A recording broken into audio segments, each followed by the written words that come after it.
conmigo para que sea el Señor hablando. Bendito Dios. Gracias te damos por este nuevo día que tu misericordia nos regala, Señor, por este privilegio de podernos reunir de manera virtual, Señor. Tú ya lo tenías preparado, tú ya sabías que podíamos tener comunión aunque no estuviéramos físicos, Dios, y te alabamos por eso, Señor. Oro, mi Dios, que por tu Santo Espíritu, por tu poder, Señor, pongas palabra en mi boca para que nosotros podamos escuchar tu voz, Señor, que podamos crecer en el conocimiento tuyo, también crecer en comunión, en amor, en conocimiento, como es tu voluntad, Señor. Sé tú hablando, Señor, sé tú disponiendo cada corazón, sé tú quitando cualquier estorbo, cualquier angustia, cualquier problema, Señor, cualquier visita inesperada, Dios. Permite que nos concentremos este tiempo en ti, Señor, y en lo que tienes para nosotras.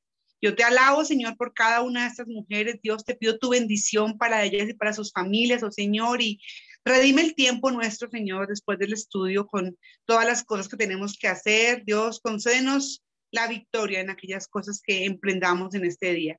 Te alabo, mi Señor, en el nombre de Jesús. Amén. Entonces,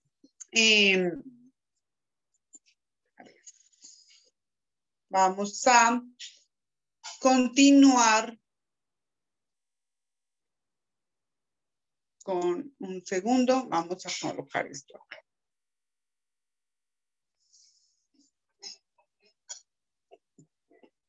Bueno, entonces la enseñanza de hoy, Mieli, si empiezas con la presentación. Estoy tratando de colocar esto modo lectura. Ya. Listo. Entonces, la enseñanza de hoy se llama un regalo inesperado. Y entonces, el tema que vamos a tratar hoy es, si está colocando la modo lectura. El tema que vamos a hablar hoy es un tema que viene hablando, recordemos que veníamos hablando de la salvación, y en este par de versículos, 3 versículos que vamos a hablar hoy, vamos a hablar acerca de la salvación a los gentiles. Y he tomado este título de un regalo inesperado por un asunto que les voy a venir contando en el transcurso de la charla. Resulta que hace un tiempo, pues yo estudié con monjas, siempre me han gustado las manualidades, siempre me ha gustado hacer cosas, ahora menos que antes, pero antes me gustaba más, y me gustaba coser, entre lo que me gustaba coser, y siempre quise tener una máquina de coser, siempre quise aprender a manejar, y incluso cuando eran los niños más pequeños quise como hacerles ropa, pero pues nunca lo logré. Y mi suegra, ella cosía y tenía una máquina de coser, que es esta que están viendo ahí. Y yo le dije hace muchos años, le dije, Marianta, cuando usted deje las cosas, yo quiero que usted me regale la máquina. Ahora, pues como ustedes saben, mi suegra ha tenido varios episodios que el Señor la tiene acá por su gracia, y entonces pues la máquina aún no ha llegado a mis manos, ese regalo está como demorado, pero yo igual pues soñaba con tener algún día la máquina y poder empezar a coser. Y entonces, hace unos días, como ustedes saben, María Antonia vive con nosotros y nos tocó ir a recoger algunas cosas de su apartamento, porque, bueno, mi otro cuñado se llevó todo lo del apartamento, él se llevó todo, y solamente teníamos que recoger la máquina, porque ese era el regalo que María Antonia me iba a dar a mí. Pero ella no me lo iba a dar todavía, ella quería su máquina para ella, o sea, el regalo era ir a recoger la máquina de ella, porque pues no me la iba a dar todavía. Igual fuimos con Ricardo y recogimos la ropita, y entonces recogimos la máquina, y más adelante vamos a seguir con la historia. Quédense con la idea de la máquina. Entonces, en el contexto que nos venía hablando Paola la semana pasada, recuerden que ella nos venía hablando acerca de la salvación, del regalo, de la herencia que teníamos en el Señor y que era por fe. Y empecemos a entender el contexto. Pedro le está hablando a los judíos y gentiles que estaban dispersos por el Ponto, Galacia, Capadocia y Bitinia, porque había persecución, recordemos. Y la carta va dirigida a ellos en ese momento que estaban sufriendo pues sufriendo tribulación y mucha angustia. Y entonces él hace como una salvedad. Primero habla de la salvación y ahora empieza a hablar de una cosa que aparentemente pues no sale como del contexto. Y entonces vamos a leer los versículos que tenemos para hoy. Y dice así, en Primera de Pedro, capítulo 1, versículo 10 al 12, dice así: incluso los profetas quisieron saber más cuando profetizaron acerca de esa salvación inmerecida que estaba preparada para ustedes. Se preguntaban a qué tiempo y en qué circunstancias se refería el Espíritu de Cristo que estaba en ellos cuando les dijo de antemano sobre los sufrimientos de Cristo y de la inmensa gloria que después se les dijo que los mensajes que habían recibido no eran para ellos, sino para ustedes. Y ahora esta buena noticia les fue anunciada a ustedes por medio de aquellos que la predicación, por medio de aquellos que la predicaron con el poder del Espíritu Santo enviado del cielo. Todo esto es maravilloso que aún los ángeles observan con gran expectación cómo suceden estas cosas. Entonces es un pasaje que habla de profetas, en que habla de ángeles, y bueno, uno tiene que sentarse a entenderlo bien. Yo les cuento que no fue fácil, es una porción muy teológica, no es como otras en que uno de una le encuentra la aplicación y no, para mi vida, la que sea un mandato, no, es una enseñanza corta, pero muy, muy teológica. Este pasaje se mueve entre dos verdades, dos temas claves, y es básicamente una sorpresa para los judíos, Elena, si quieres pasar el slide, y una sorpresa para los gentiles. Pedro, como sabemos, él era judío, pero en este momento él se está dirigiendo a la iglesia. O sea, en ese momento, aunque los judíos eran bastante sectarios, por decirlo así, Pedro está acá hablando de ustedes, y ese ustedes se refiere a la iglesia. Entonces había un par de sorpresas que no estaban preparadas dentro del libreto para los judíos, por ejemplo. Entonces empieza el versículo hablando de los profetas. Dice que los profetas quisieron saber más cuando profetizaron acerca de esta salvación. Entonces la semana pasada hablamos de esa salvación, ya la entendimos perfectamente, y ahora el apóstol menciona a los profetas y lo relaciona con la salvación. Pero ¿cuáles son esos profetas? O sea, ¿por qué hablando de salvación termina hablando de profetas? Y es que en la palabra de Dios encontramos muchísimas profecías que hablan acerca de la venida del Mesías. En muchas partes de la Biblia, muchos años antes, 500 años antes de Cristo, ya estaban las profecías con respecto a la venida del Mesías, solamente que aparentemente ellas se contradicen unas con otras. Y es que el pueblo judío, recordemos que ellos vivieron en la expectancia, en la espera del gran Mesías. Toda su esperanza se centraba en el Mesías que venía a salvarlos. Siguiente. Entonces, esas dos venidas de las que los profetas hablaron estaban de una manera como contradiciéndose. ¿Por qué razón? Porque en unas hablaba del profeta, del Mesías poderoso, ¿sí? Del rey de los judíos que venía a rescatarlos, y en otras hablaba del Mesías sufriente, del humilde, que venía en un burrito, y eso generó confusión. Hoy en día, pues uno tiene la palabra, uno puede leer el Antiguo Testamento, uno puede leer el Nuevo Testamento, y uno relaciona, uno discierne, y pues wow. Pero imagínense ustedes en el momento de Isaías, en el momento de Miqueas, que leyeran ambas cosas, y entonces tenían que entender, se estaban esforzando por entender. Por eso dice el versículo que ellos estaban indagando, que inquirieron, ellos querían saber más y entender qué era lo que estaba pasando con respecto a esas profecías que aparentemente no estaban cuadrando. Por ejemplo, leemos en Miqueas 5 que está la profecía de que el Mesías nacería en Belén. En Isaías 7 dice que el Mesías nacería de una virgen. En el Isaías 53 habla del Mesías rechazado, golpeado, maltratado. David en el Salmo 41 nos habla de que el Mesías sería traicionado. También en el Salmo 22 el mismo David nos habla de que sería burlado y que sería provocado. Y en el 22 también, en el Salmo 22 de David, dice que el Mesías moriría crucificado. Fíjense que eso no cuadra con un Mesías poderoso, pues esa no era la idea. También nos habla más adelante en el Salmo Isaías, que dice que Cristo sufriría con malhechores y que aún en medio del sufrimiento oraría por sus enemigos. Esa profecía se cumplió durante la crucifixión.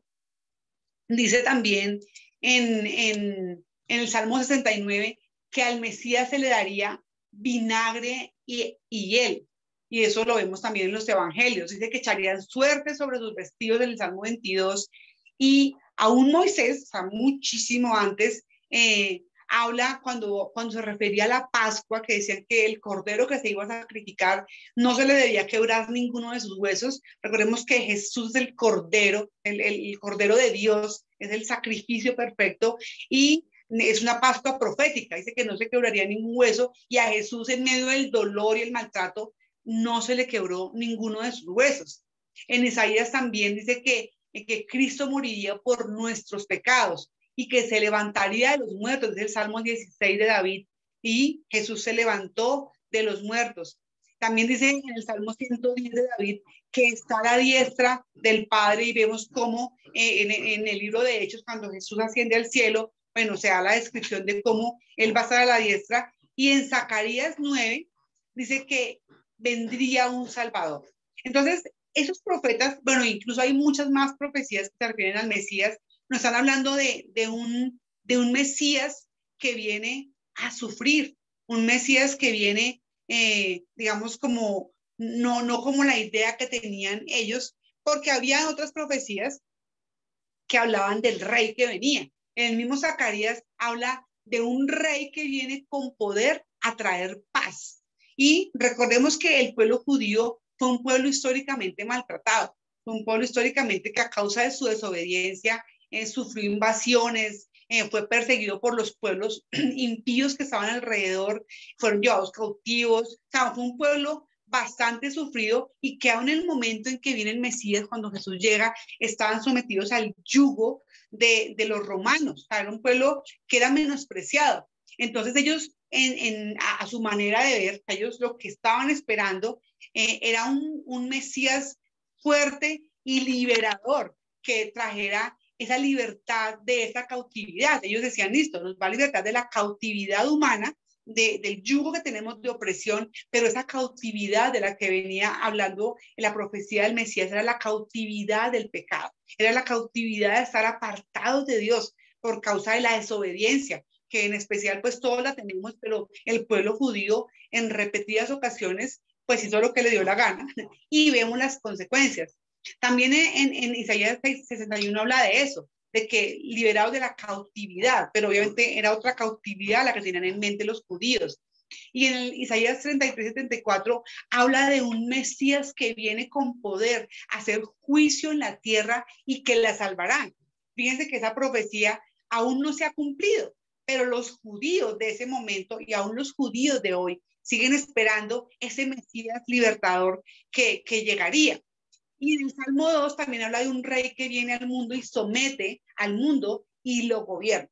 Entonces, esos profetas judíos, ellos querían como ir más allá, querían analizar qué era lo que pasaba, porque la profecía se estaba contradiciendo en cuanto a que uno era un rey con poder y el otro era un Mesías que iba a sufrir. Ellos estaban tratando de entender qué era lo que en verdad iba a pasar.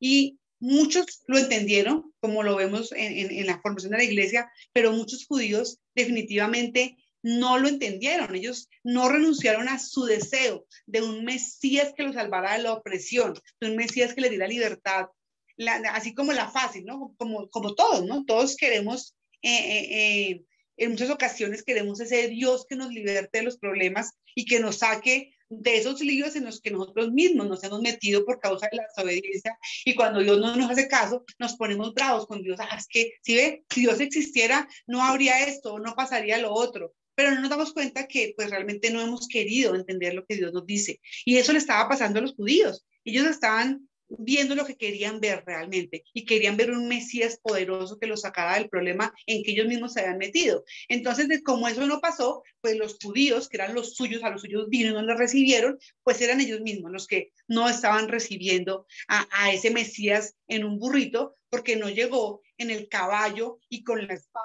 desvainada a hacer la justicia que ellos estaban esperando en ese momento, para sacarlos de la opresión. Sabemos que el Mesías vino en humildad y en pobreza y entró en un burro. Imagínense, no era el caballo blanco que estaban esperando, sino que entró en un burrito, en un humilde burrito. Siguiente, Eliana.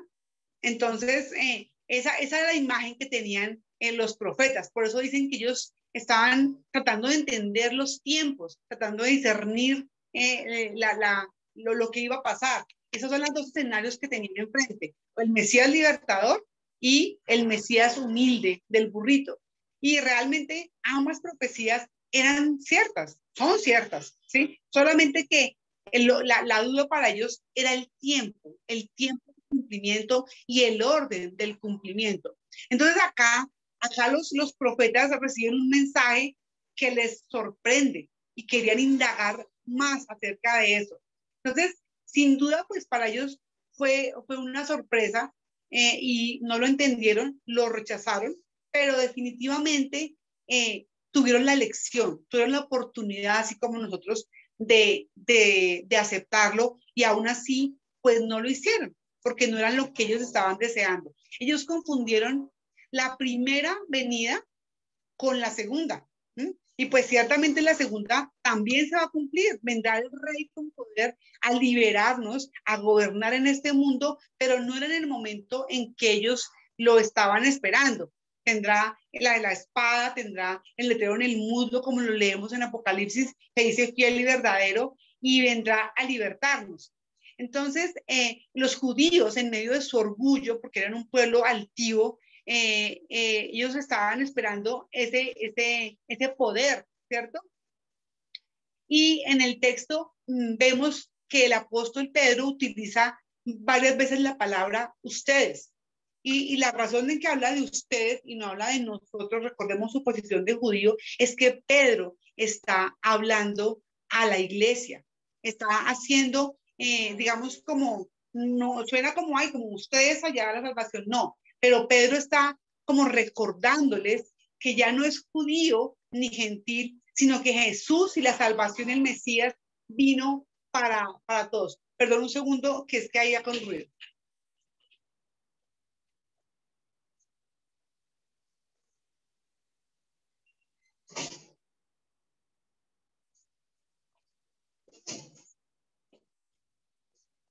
Esto pasa. Preciso el vecino está ladrando el muro. Pero bueno, no importa, seguimos. Entonces, el apóstol usa la palabra ustedes porque se está refiriendo a la iglesia, ¿sí? A que Dios hizo de ambos pueblos uno, ¿cierto? Y esa salvación estaba disponible para ellos por medio de ese Mesías que sufrió. Dice, les recuerdo, porque el judío jamás habría esperado que el Mesías trajera salvación a los gentiles. Recordemos que ellos, los judíos, eran un pueblo altamente orgulloso, incluso llamaban a los gentiles perros. Por ejemplo, a los del pueblo de al lado, que eran los hijos de gentiles y judíos, que eran los de Samaria, los consideraban despreciables. Entonces ellos no podían entender en su mente que esa salvación prometida y que ese Mesías prometido, además de no ser el rey que esperaban, también tuviera salvación para los gentiles. Y acá el apóstol Pedro dice, ustedes, esa salvación disponible para ustedes. ¿Ustedes quién es? La iglesia. La iglesia. Dice en Efesios que los gentiles, dicen, no olviden que ustedes, los gentiles, antes estaban excluidos, eran llamados paganos, incircuncisos por los judíos, quienes estaban orgullosos de la circuncisión, aun cuando esa práctica solo afectaba su cuerpo y no su corazón. En esos tiempos ustedes vivían apartados de Cristo, no se les permitía ser ciudadanos de Israel y no conocían las promesas del pacto que Dios había hecho con ellos. Ustedes vivían en este mundo sin Dios y sin esperanza, pero ahora han sido unidos a Cristo Jesús. Antes estaban muy lejos de Dios, pero ahora fueron acercados por medio de la sangre de Cristo.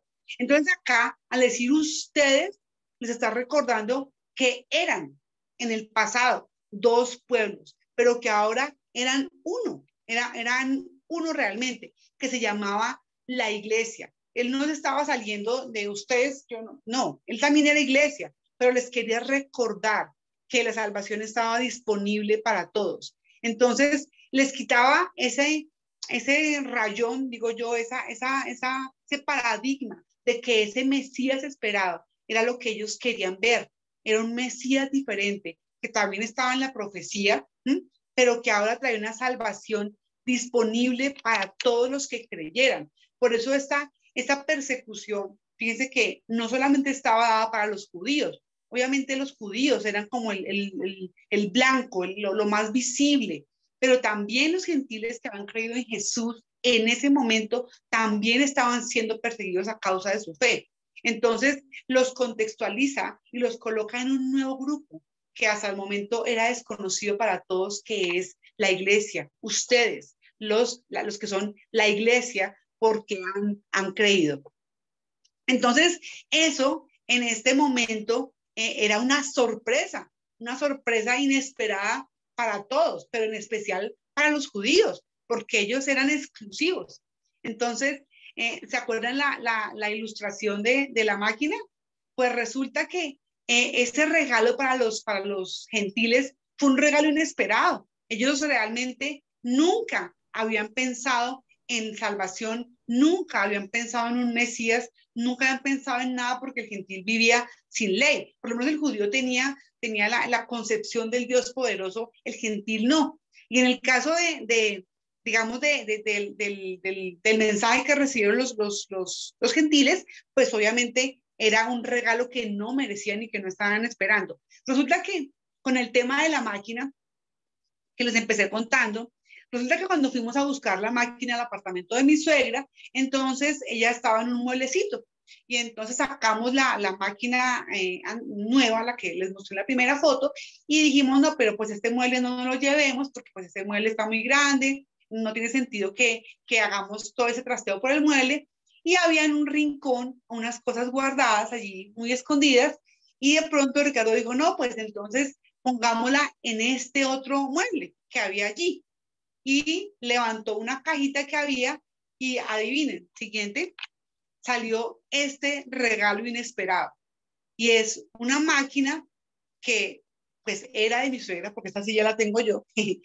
Y esta máquina tiene más de 50 años de antigüedad, su mueble y todo, pues obviamente está dañado, está raspado, pero se puede arreglar. Pero realmente la sorpresa para mí es que yo pues quise una máquina que pues era como el recuerdo y el sentimiento de mi suegra, pero esta máquina es una verdadera belleza, es una antigüedad muy, muy linda. De hecho, digamos, muy valiosa. Vanessa Villalba estuvo por acá hace unos días y la miraba y se le salían los ojos de la cara de ver la máquina, lo bonita. Pues es un regalo inesperado porque finalmente yo sí tuve mi máquina. Esta era la que yo realmente, pues quería, yo la quería de adorno y este es un adorno. Y en el ejemplo del texto que estamos viendo, pues para los judíos, y era un regalo que, pues que no estaban pidiendo. Y en nuestras vidas, así como los profetas estuvieron buscando qué significaba esa división entre el rey y el humilde, en nuestras vidas también podemos estar, digamos, buscando qué tiene Dios, qué es lo que Dios nos quiere decir con esas cosas que nos está revelando día tras día. A nosotros podemos, digamos, estar contentas con pequeños versículos que leemos y dicen, no, no, bien, chévere lo que Dios me dijo hoy. O quizás podemos estar profundizando más en esa palabra y preguntándonos qué es lo que Dios quiere decirme a través de eso que escuché.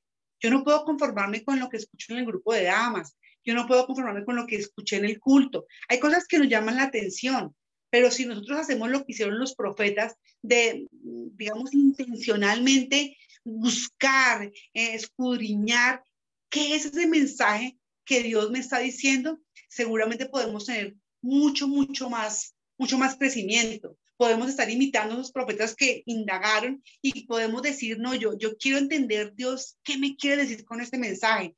Podemos sentarnos de una manera intencional a investigar. Yo te pregunto, pues, ¿cuántas veces tú has hecho eso? De sentarte con un versículo, de pronto con una concordancia, de pronto en internet a buscar más acerca de ese pasaje que Dios te habló y decir, bueno, ¿qué más tienes para mí? ¿Qué más me quieres revelar a través de eso? Esa es una invitación interesante. Fíjense que los profetas tenían mucho conocimiento, de hecho, pues también el Espíritu Santo de Dios que les revelaba las cosas y aún así buscaron conocer más.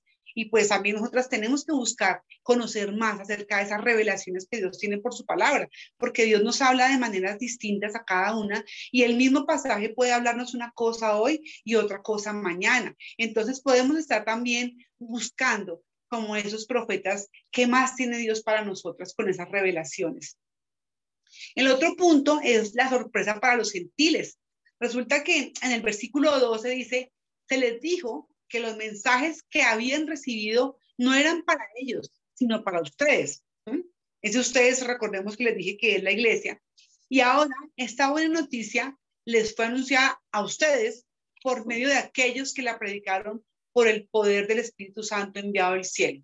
Todo es tan maravilloso que aún los ángeles observan con gran expectación cómo suceden esas cosas. Entonces, él aclara que esa revelación de planes de salvación desde el principio nos incluye a nosotras.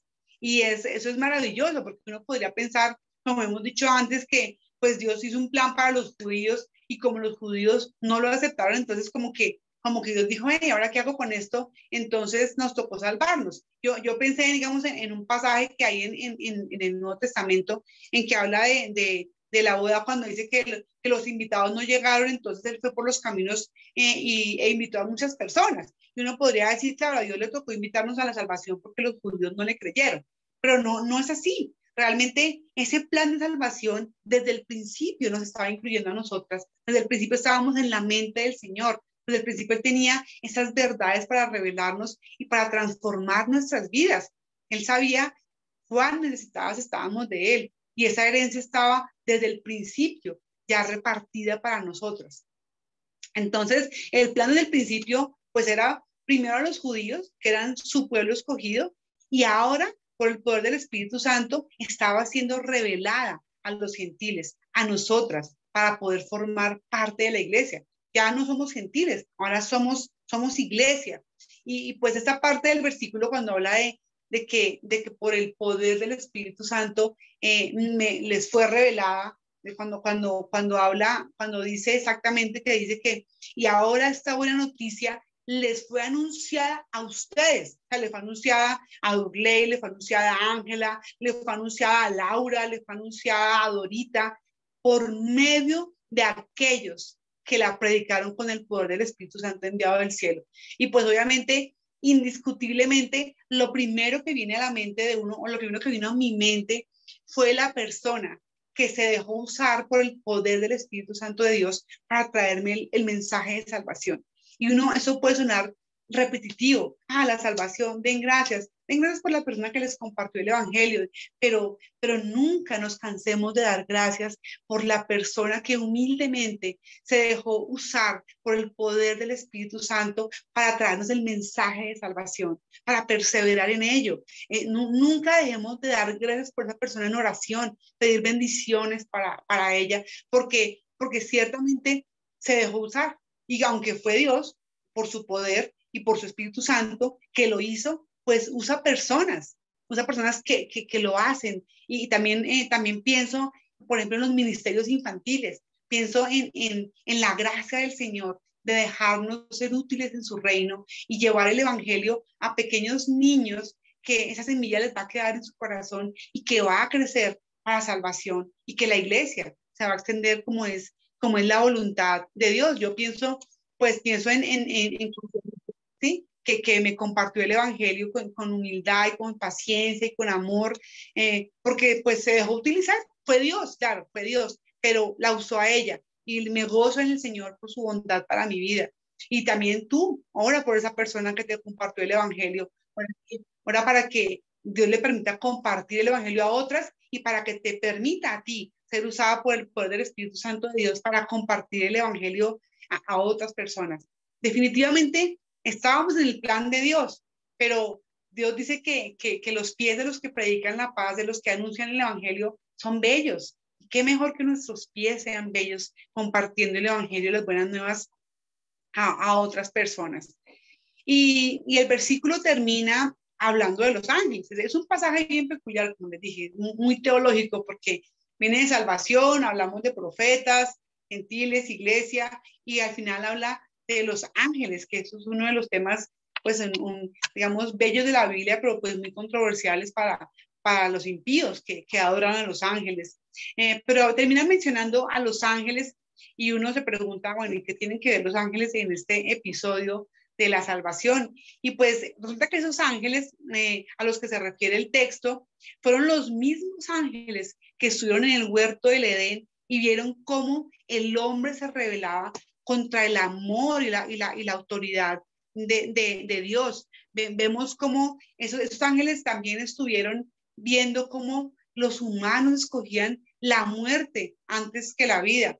Esos mismos ángeles escucharon la promesa de un Salvador en el huerto cuando Dios le dice a Eva que tu descendencia te golpeará el talón. Esos mismos ángeles estuvieron en el diluvio, estuvieron cuando Dios hizo proezas por el pueblo de Israel y lo rescataba y les demostraba su poder. Esos mismos ángeles acompañaron a Daniel en el horno, acompañaron a Jacob. Esos mismos ángeles fueron los testigos de la escena, desde el principio hasta el fin. Esos ángeles han estado presentes, han sido testigos de todo lo que ha pasado. Estuvieron con María anunciando a Jesús, estuvieron allí acompañando cuando toda la escena del nacimiento, hablaron con José. Bueno, todos son los mismos ángeles, ¿sí? Son las huestes angelicales.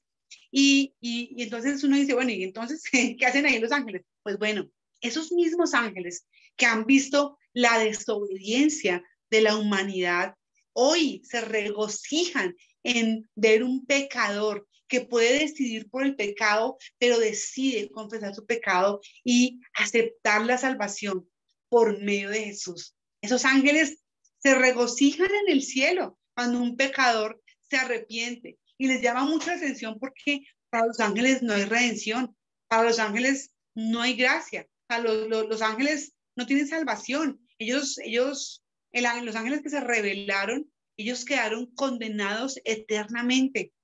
Entonces, ellos ven que un humano se arrepiente, traen gozo y traen celebración.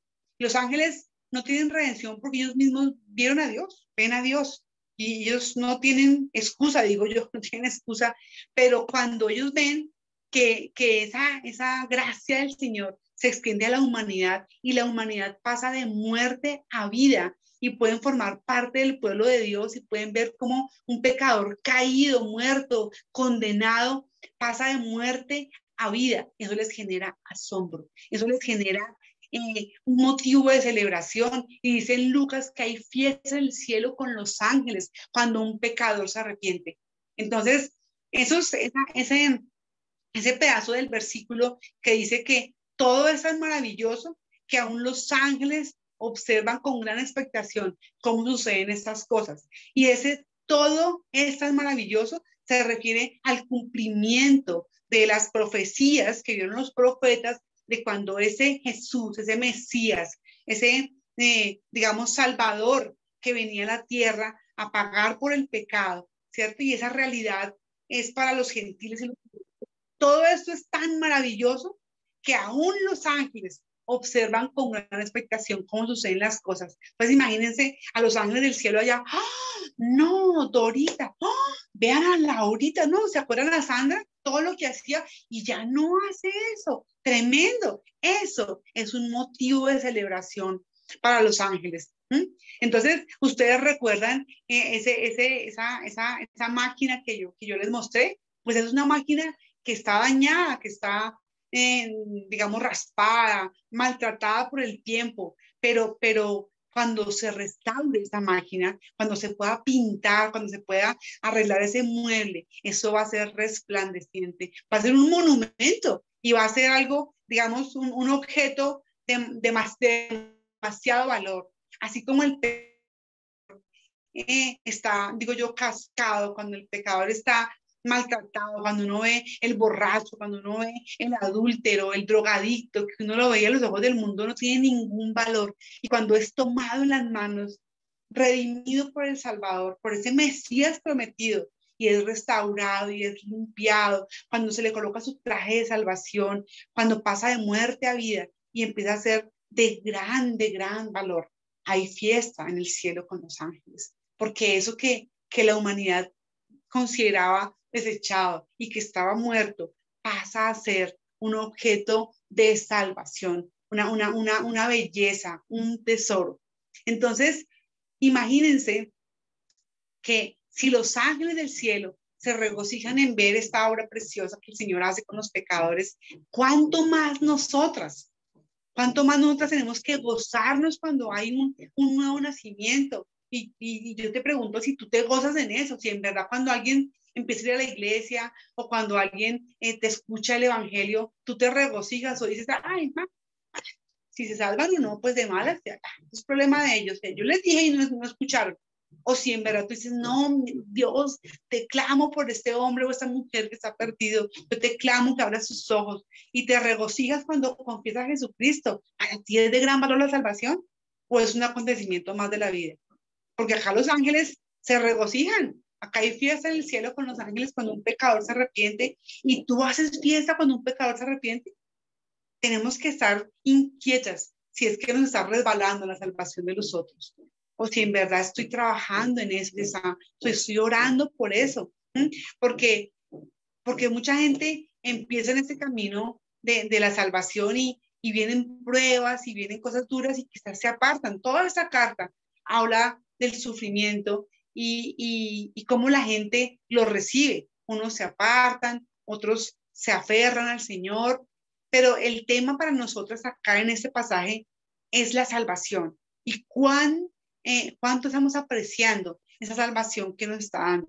Si estamos en verdad celebrando, si le damos la gloria a Dios, si estamos promoviendo que otros sean salvos por causa de mi vida o estamos tropezando a otros para que no lleguen al Señor. Tenemos que celebrar.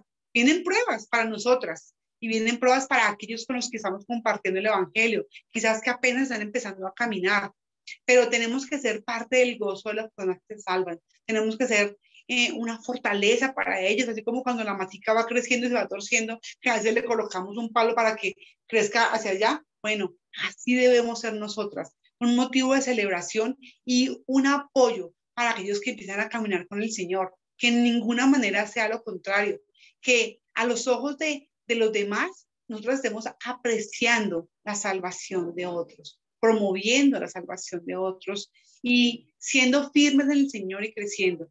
Una de las formas en que nosotras podemos estar, digamos, siendo parte de esta celebración es esto, por ejemplo, estar acá fieles en el grupo de damas aprendiendo la palabra de Dios. Yo les dije que este pasaje era un pasaje pues muy teológico, no tanto de aplicación como otros que hemos visto, pero sí tenemos que tener en cuenta que esta salvación venía desde antes, preparada por el Señor para nosotras, que hoy somos iglesia, y que tenemos que ser parte en el sentido no solo de disfrutarla y yo soy salva, yo estoy en la iglesia y pues si me muero me voy para el cielo, sino también ser parte en el equipo que celebra y que promueve las cosas y los eventos y las situaciones para que otros también la puedan conocer, así como una vez alguien lo hizo con nosotras. Entonces, no es más, hermana, yo las invito a que oremos y demos gracias por este tiempo de enseñanza.